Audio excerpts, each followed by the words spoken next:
احمد الله تعالى على سادتنا عما وتبارك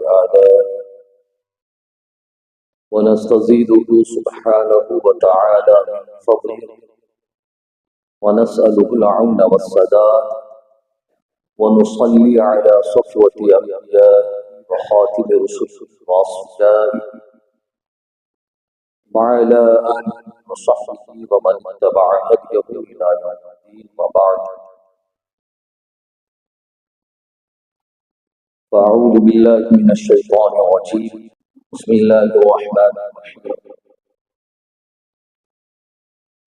سبحان الذي يسرى بعبده ليلا من المسجد الحرام إلى المسجد الأقصى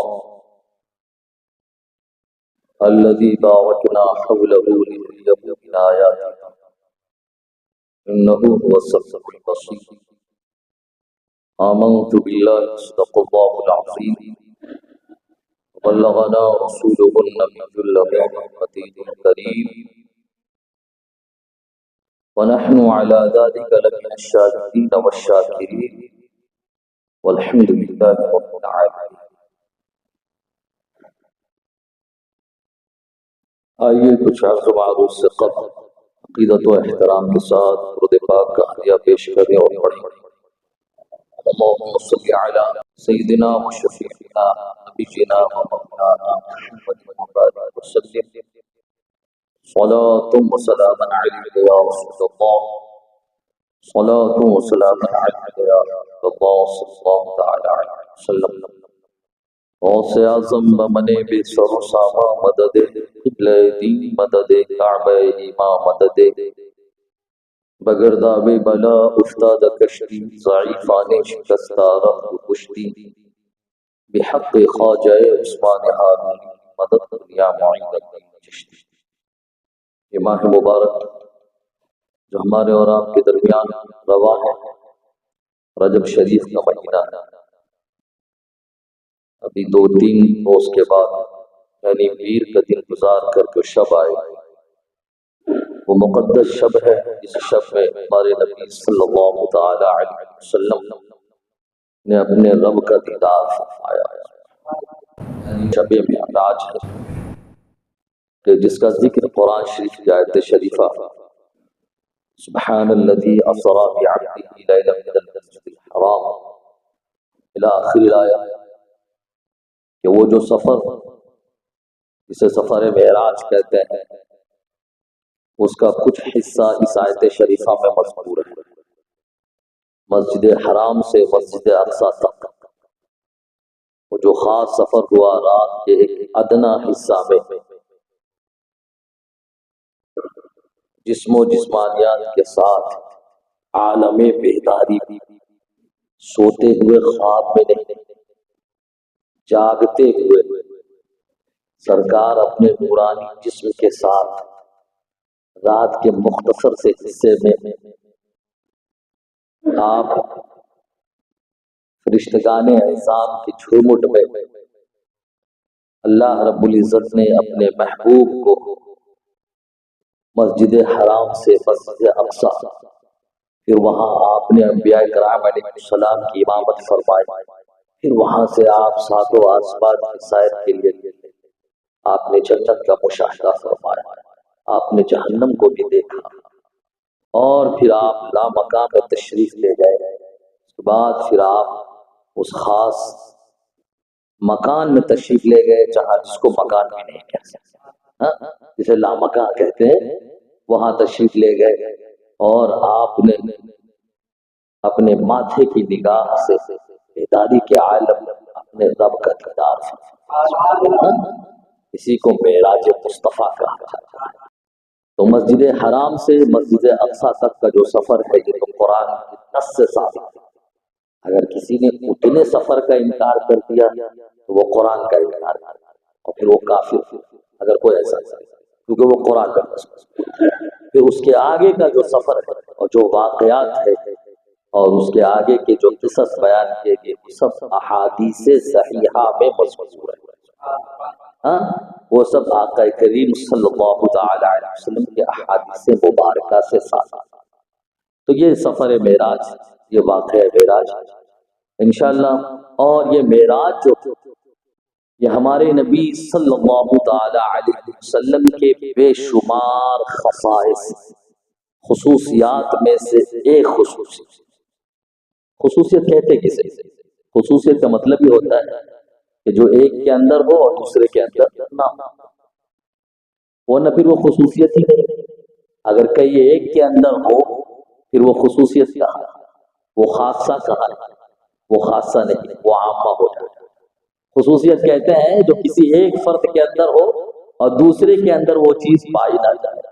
ہمارے نبی صلی اللہ تعالی علیہ وسلم کی ذات میں ایک دو نہیں بلکہ ناتعداد اور بے شمار خصوصیات کو اللہ نے جمع فرمایا، بے شمار خصوصیات کو اللہ رب العزت نے جمع فرمایا۔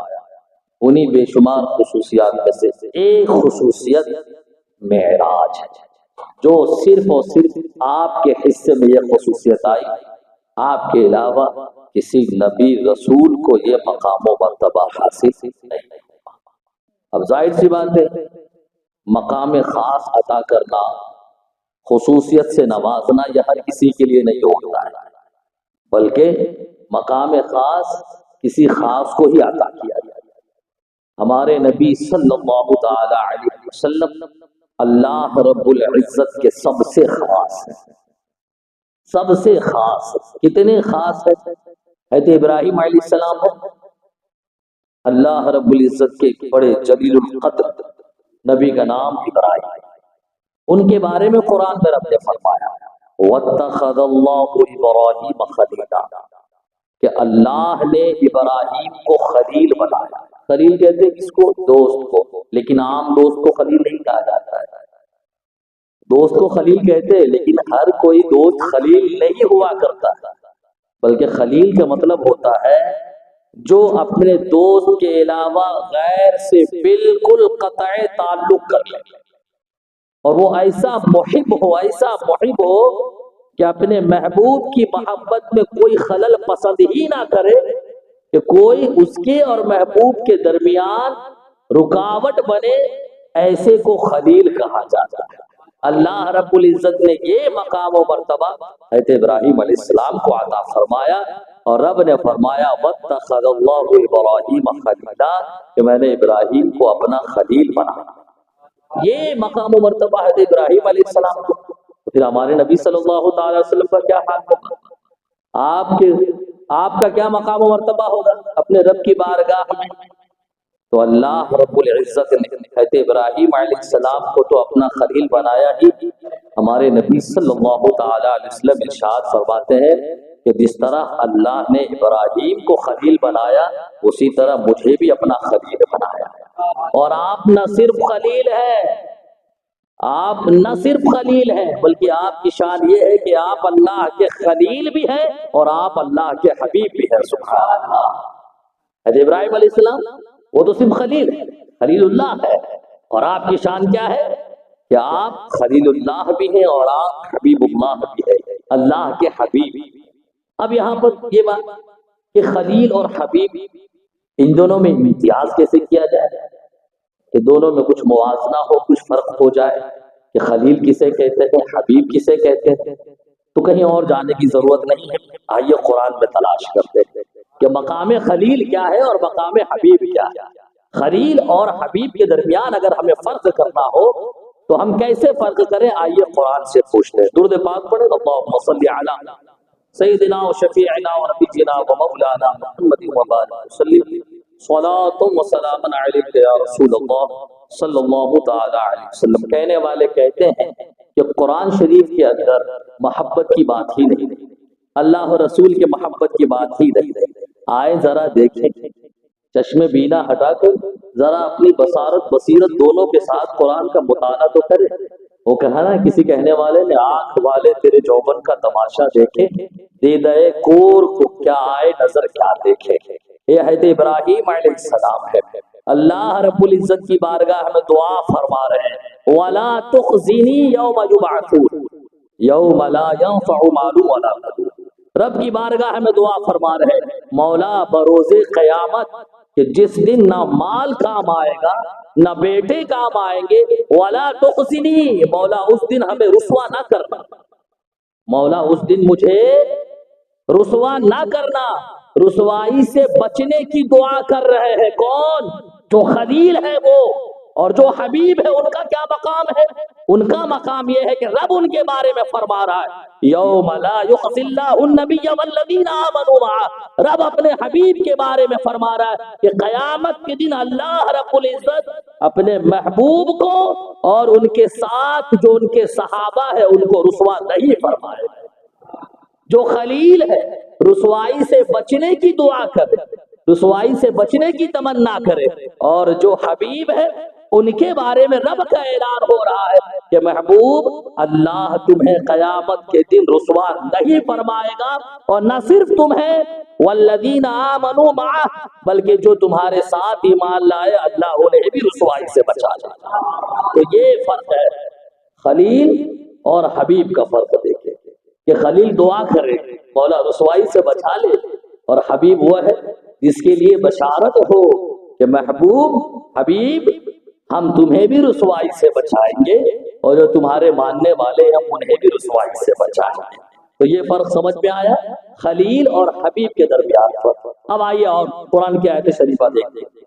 حضرت ابراہیم علیہ السلام خلیل ہیں، دعا کر رہے ہیں رب کی بارگاہ میں ربنا اغفر لی ولوالدی وللمؤمنین یوم یقوم الحساب.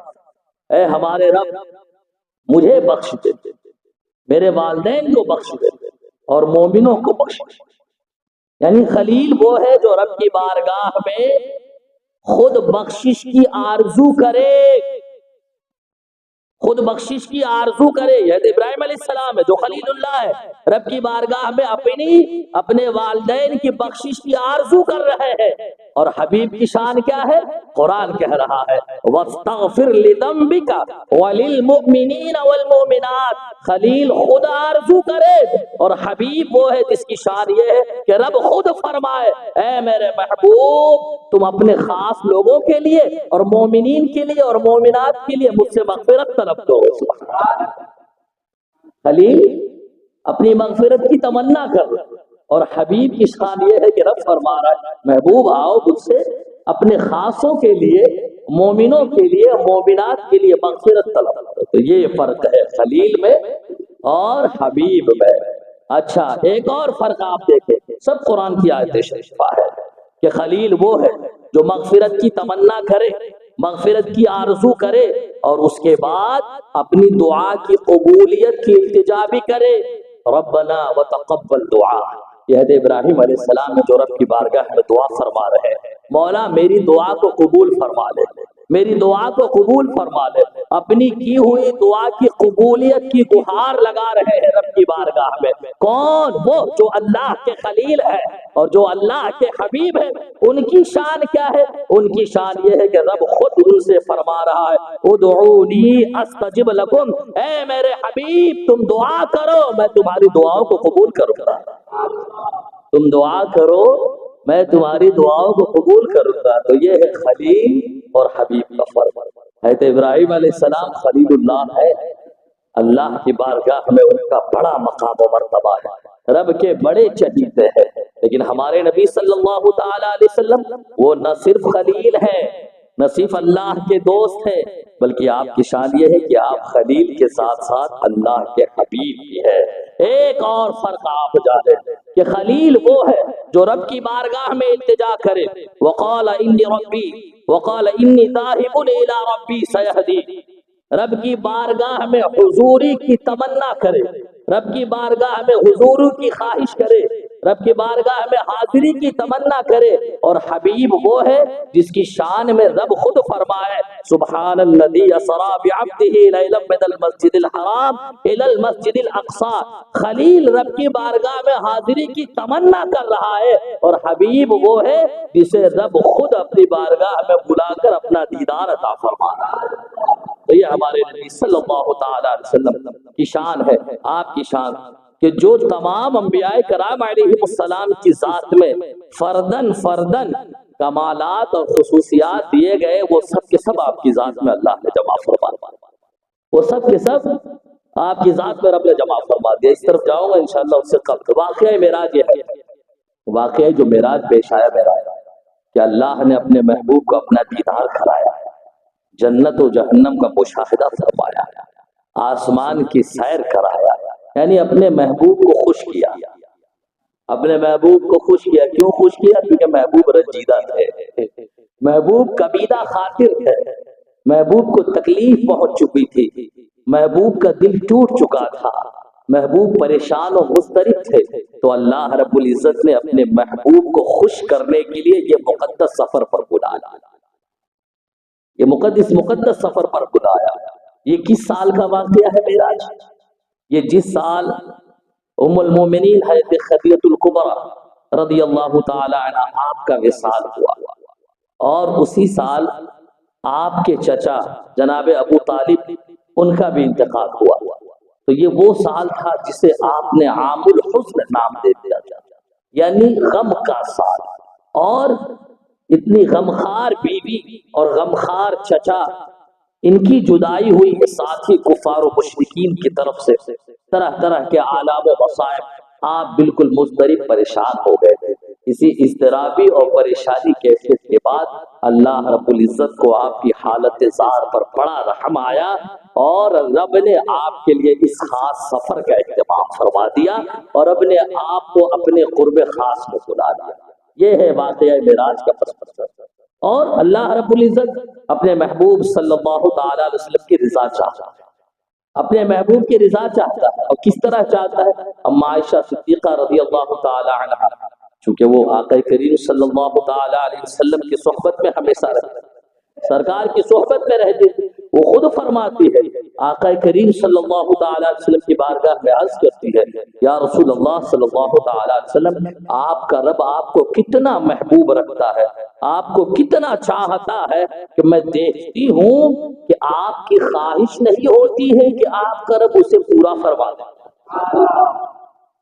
آپ کی خواہش نہیں ہوتی ہے کہ آپ کا رب اسے پورا فرما دیتا ہے. یہ شان ہے ہمارے نبی صلی اللہ تعالی علیہ وسلم کی. تو اپنے محبوب صلی اللہ تعالی علیہ وسلم کو جب رب نے کبیدہ خاطر پایا، رنجیدہ خاطر پایا، تب اللہ نے اس خاص سفر پر اپنے محبوب کو بلایا. درود پاک پڑھیں، اللہم صلی علی سیدنا و شفیعنا و نبینا و مولانا محمد و بارک وسلم. صلاۃ و سلام علیک یا رسول اللہ، صلاۃ و سلام علیک یا حبیب اللہ صلی اللہ تعالی علیہ وسلم. کتنے خصائص، بے شمار خصائص ہمارے نبی صلی اللہ تعالی وسلم.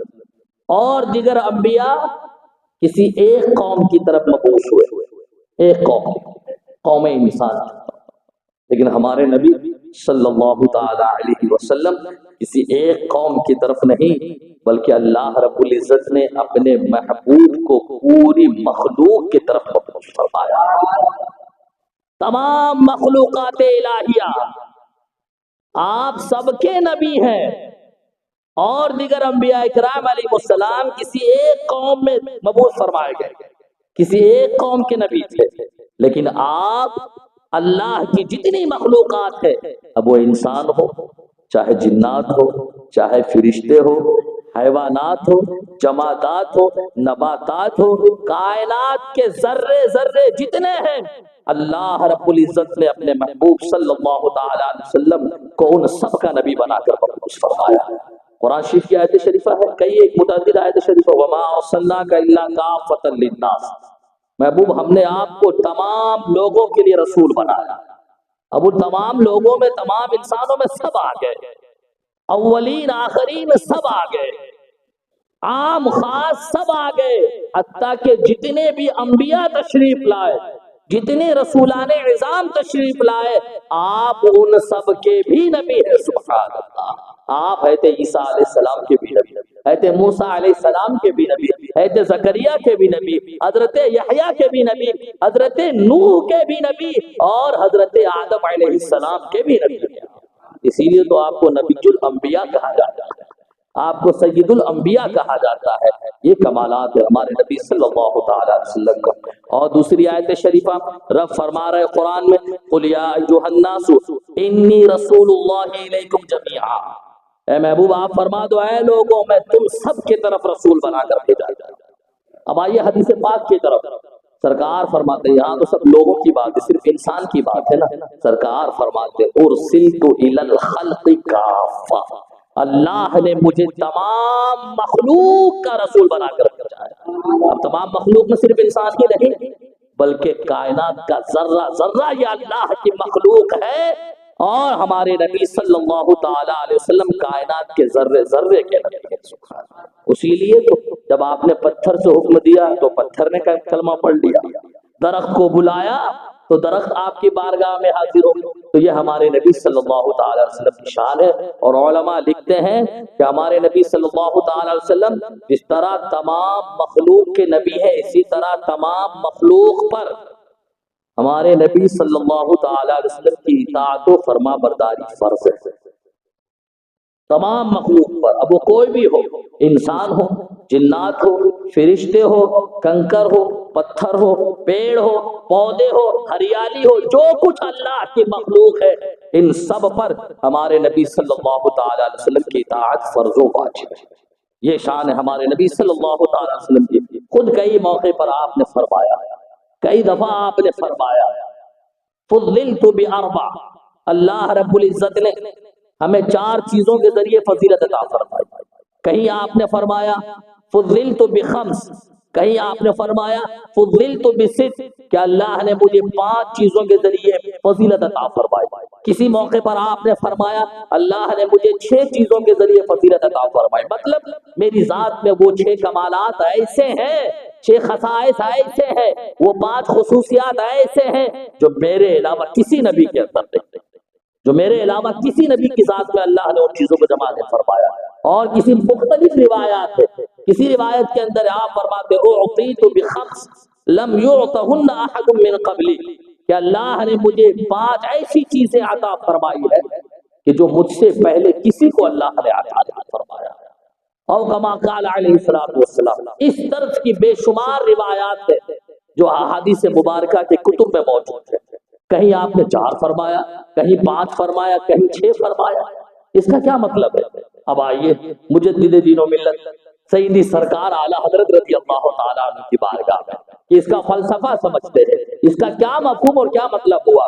تو سیدی سرکار اعلی حضرت رضی اللہ تعالیٰ عنہ فرماتے ہیں یہ جو مختلف روایتیں ہیں کہ سرکار کو 5 خصوصیات تھی، سرکار میں 6 خصوصیات جمع تھی، سرکار میں 7 خصوصیات جمع تھی، یہ مختلف روایتیں اس بات کی دلیل ہے کہ آقا کریم صلی اللہ تعالی علیہ وسلم کی ذات میں جو خصوصیت اور جو کمالات تھے وہ کسی ایک عدد میں محدود نہیں ہے. یعنی ہم یہ نہیں کہہ سکتے کہ سرکار کی ذات میں اتنے ہی کمالات، سرکار کی ذات میں اتنی ہی خصوصیت تھی. یہ اس بات کی دلیل ہے کہ آپ کی ذات کے اندر بے شمار کمالات اور خصوصیات کو اللہ نے جمع فرمایا. اور آگے علامہ جلال الدین سیوطی رحمۃ اللہ تعالی علیہ کی کتاب کا حوالہ دیتے ہوئے آپ خود لکھتے ہیں، خود فرماتے ہیں ان کی کتاب کا حوالہ دیتے ہوئے کہ علامہ جلال الدین سیوطی نے آپ کے خصائص کو جب جمع کرنا شروع فرمایا تو تقریباً انہوں نے 250 خصائص کو جمع فرمایا. کتنے؟ 250. اور آگے یہ بھی لکھتے ہیں یہ تو وہ ہے جہاں تک ان کی نظر گئی، یہ وہ ہے جہاں تک ان کی نظر گئی، اور جو جتنے بڑے عالم ہو ان کے سامنے سرکار کے اور زیادہ خصوصیات ظاہر ہوئے ان کے. تو یہ ہمارے نبی صلی اللہ تعالی علیہ وسلم کی ذات مبارکہ ہے. انہی بے شمار خصوصیت میں سے ایک خصوصیت سفر معراج ہے. اللہ رب العزت نے آپ کو اپنے بارگاہ میں اپنا قرب خاص میں بلایا اور اپنا دیدار عطا فرمایا. ہمارے امام احمد رضا خان فرماتے ہیں نا، اور کوئی غیب کیا تم سے نہا ہو بھلا، جب نہ خدا ہی چھپا تم پہ کروڑوں درود. اللہ سے بڑھ کر بھی کوئی غیب ہے؟ اللہ سے بڑا کوئی غیب نہیں. اللہ رب العزت نے خود کو اپنے محبوب سے پردے میں نہ رکھا. اللہ رب العزت نے اپنا دیدار جب کرا دیا جو سب سے بڑا غیب ہے، پھر آپ کی ذات سے اور کون سا غیب پوشیدہ ہو؟ آج کہنے والے کہتے ہیں، کیا کہتے ہیں؟ کون کہتے ہیں بھائی؟ ظاہری طور پر بولو. دیوبندی مکتبہ فکر کا مولانا اشرف علی تھانوی اس نے اپنی کتاب میں لکھا ہے معاذ اللہ، آقا کریم صلی اللہ تعالی علیہ وسلم کے علم غیب کے حوالے سے لکھا ہے. وہ اعتراض کرتا ہے کہ تم کہتے ہو سرکار کو علم غیب تھا، میں کہتا ہوں اگر علم غیب تھا تو کتنا تھا؟ بعض علم غیب تھا یا کل علم غیب تھا؟ دیکھو اس کا اعتراض کس طرح سرکار کی بارگاہ میں اس نے جرات مندی کا مظاہرہ کیا ہے، سرکار کی بارگاہ میں کس طرح بے باکی کا مظاہرہ کیا۔ اس نے کہا ہے، لکھا ہے اس نے اپنی کتاب کے اندر، یہ بات چھپی ہوئی ہے بالکل کتابوں کے اندر، بالکل ظاہر و باہر ہے، بالکل آیا ہے علماء عرب و عجم کے سامنے یہ آیا ہے، یہ کسی خاص ایک مولوی کی لائبریری میں پڑھی ہوئی کتاب نہیں ہے۔ اس نے لکھا ہے کہ اگر حضور کو علم غیب تھا تو بعض تھا یا کل تھا۔ بعض سے مراد حضور یہ جانتے تھے یا یہ جانتے تھے یا یہ جانتے تھے یا یہ جانتے تھے یا کل جانتے تھے۔ پھر اس نے لکھا ہے اگر بعض علوم غیبیہ حضور کو حاصل تھا تو اس میں حضور کا کیا کمال حاصل۔ وہ لکھتا ہے اس میں حضور کا کیا کمال۔ یہ باتیں تو ہر کسی کو معلوم ہے، حتیٰ کہ جانوروں کو بھی معلوم ہے، حتیٰ کہ پاگلوں کو بھی معلوم ہے، حتیٰ کہ مجنوؤں کو بھی معلوم ہے۔ آپ ایمانداری کے ساتھ بتائے کہ اللہ کے نبی صلی اللہ تعالی علیہ وسلم کے علم غیب کو، آپ کے علم شریف کو کوئی اگر چوپائے جانور، اور چوپائے مطلقاً اس نے کہا ہے، چوپائے میں نجس العین جانور بھی شامل ہے، کوئی اگر آپ کے علم غیب کو اگر مجنو اور پاگل کے برابر قرار دے، آپ بتائیں آپ کا ایمان کیا کہتا ہے؟ کیا ایسا شخص مومن ہو سکتا؟ قطعی مومن نہیں ہو سکتا۔ تو یہ چیز ہے اللہ کے نبی صلی اللہ تعالی علیہ وسلم، آپ کی شان یہ ہے کہ رب نے جب خود کو آپ سے پردے میں نہیں رکھا تو پھر اور کون سی چیز آپ سے مخفی اور پوشیدہ ہو سکتی ہے۔